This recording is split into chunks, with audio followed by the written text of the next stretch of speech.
The piercing wail of the perimeter alarm shattered the dawn stillness of Willow Creek, a sprawling ranch nestled in the rolling hills of central Texas. It wasn't just a sound, it was a call to arms, a signal that something was deeply wrong. My German shepherds, Rusty and Duke, bolted upright, their barks echoing across the fields. I spilled my coffee as I leapt from the porch swing, my heart pounding. That alarm, wired into a system I designed after years as a Navy logistics officer, meant someone had tampered with the northern cattle gate. And in my world, that wasn't just a mistake, it was a declaration of war.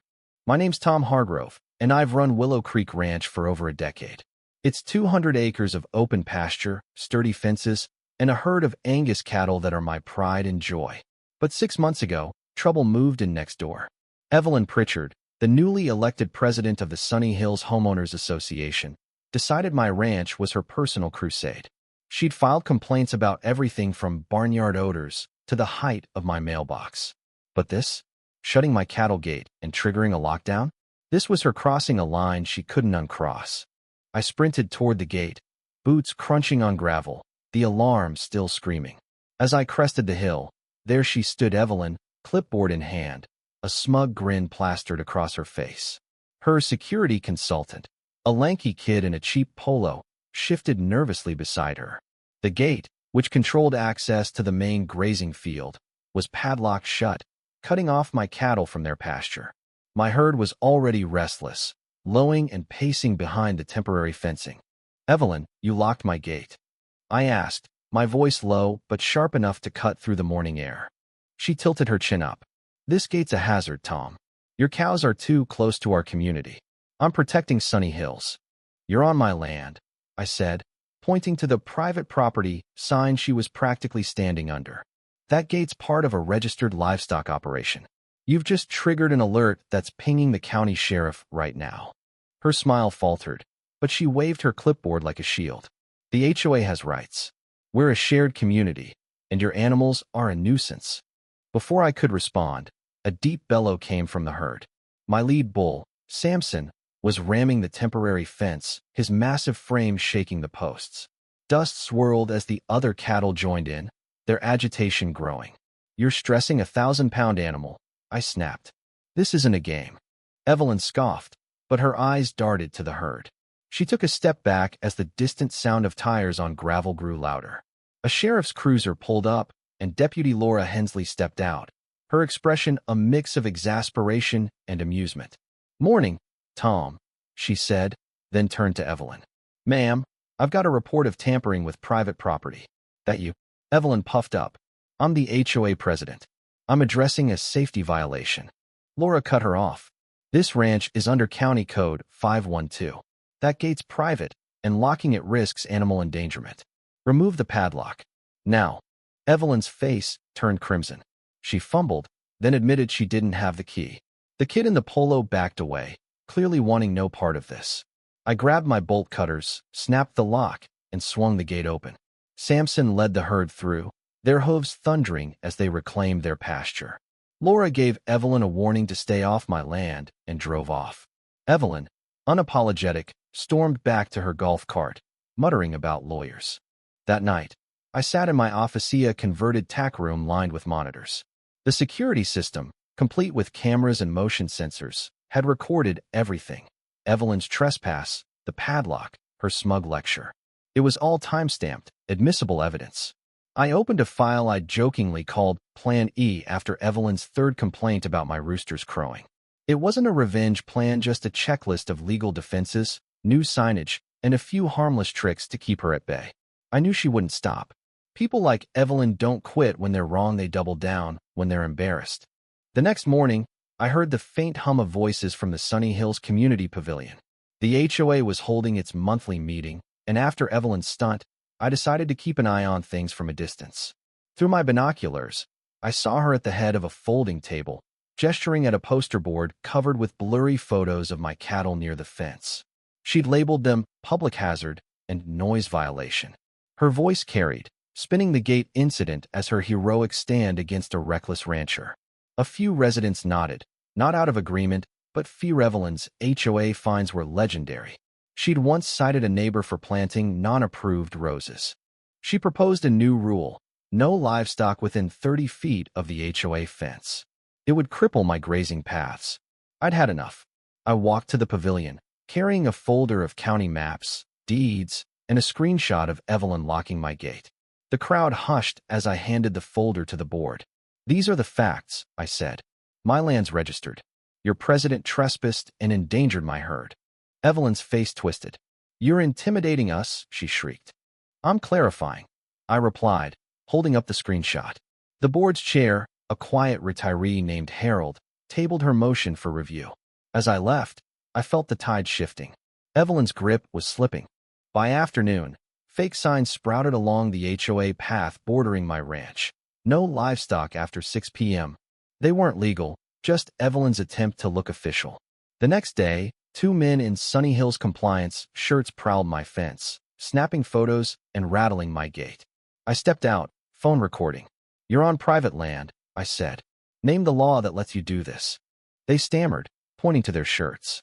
I tapped a button on my remote, and a speaker blared. "Unauthorized access detected. Recording in progress." The camera above word. They fled. That night, I called my lawyer, Sarah Conway, a former district attorney who loved property disputes. I sent her the footage, the signs, and Evelyn's meeting rant. She filed a cease and desist against the HOA and a personal liability notice against Evelyn. 3 days later, a county SUV rolled up. A zoning officer, responding to Evelyn's complaints about unpermitted alarms and nuisance livestock, inspected the ranch. I showed him my permits, fence logs, and environmental surveys. He was impressed, even noting my fire-safe gate specs. As we walked, he spotted Evelyn's fake signs. "Those aren't yours, are they?" he asked. "Nope," I said, handing him photos of Evelyn planting them. "No permits, no paperwork." He nodded. "That's a problem for her." 2 hours later, Evelyn escalated. A dump truck dumped a pile of gravel across my back access road, blocking my tractor path. She watched from her golf cart, smirking. "Community safety measure," she called it. I didn't argue. I checked the cameras, which caught her directing the driver. Sarah was thrilled. This was unauthorized obstruction of a registered route. But I had a better idea: Plan Longhorn. Months ago, my niece, Emily, had helped train the cattle to follow a whistle for emergency rerouting. Evelyn had left an HOA gate open while hanging another fake sign, giving me access to a historic cattle trail running through their land. I blew the whistle too short. One Long and Sampson led the herd through the open gate, past the gravel, and into the north pasture. Neighbors gaped as the cattle strolled by. "Calm as you please." An hour later, my phone pinged. Motion at the HOA trail. The camera caught Evelyn, in flip-flops, chasing the herd and yelling about fines. The Sunny Hills Facebook group lit up with a photo of the scene, captioned, "Cows 1, Evelyn 0. Comments piled up, praising the ranch and mocking her signs. Sarah filed for injunctive relief, citing interference with agricultural operations and safety violations. Then came animal control, tipped off by Evelyn about endangered livestock. I showed the officer my vet records, clean water lines, and grazing logs. He was satisfied but noticed something else. Evelyn's backyard, where 2 rabbits huddled in cramped, filthy cages. "She's not licensed for those," he said, jotting notes. He knocked on her door, and her shouts about emotional support animals didn't sway him. Evelyn's final move was a nighttime trespass. At 11 p.m., the west fence alarm tripped. The monitor showed her, in a hoodie, trying to paint over my "no trespassing" sign. I flipped on the floodlights, and the speaker blared. "Trespassing detected. Smile for the camera." She froze, dropped her paint can, and tripped in the mud as she fled. The footage went viral in the HOA group, with comments like, "Evelyn's moonlight art project fails." The breaking point came at an emergency HOA meeting. Residents, fed up with Evelyn's antics, voted her out. Harold nominated Clara, a retired teacher with a no-nonsense attitude, as president. Clara's first act was to apologize for Evelyn's actions and pledge cooperation with the ranch. The crowd cheered. The next morning, Willow Creek felt reborn. No alarms, no fake signs, just the soft lowing of cattle. I met Clara by the fence, where she offered homemade pecan pie as a peace gesture. We walked the property, and I explained the alarm system's purpose: animal safety, not intimidation. She nodded. Evelyn tried to rewrite the rules, she said. We're done with that. To celebrate, I hosted a ranch revival day. Neighbors brought cobblers, kids rode ponies, and a local guitarist played under the oaks. A Sunny Hills resident joked, "No sirens today?" I laughed. Not unless Evelyn tries again. She did, one last time, filing a state complaint about my surveillance empire. It was dismissed as absurd. She'd also tried sneaking onto the ranch with a speaker to blast cow sounds, but new pressure sensors caught her. The speaker blared Emily's prank message. "Welcome back, Evelyn. Wave for the camera."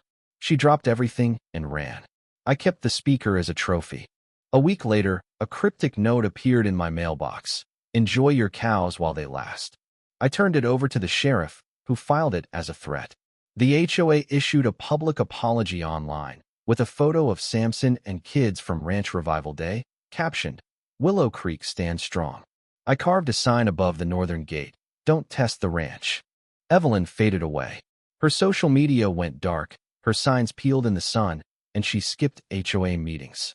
Clara kept her word, and the neighborhood settled into a cautious peace. But I never turned off the cameras. Peace isn't given, it's guarded, with gates, sirens, and a herd that knows its way home. What do you think? Have you ever dealt with a neighbor like Evelyn, or faced unfair rules that pushed you to fight back? Share your stories in the comments, and let's talk about standing up to bullying and injustice. Your voice matters. Tell us where you stand.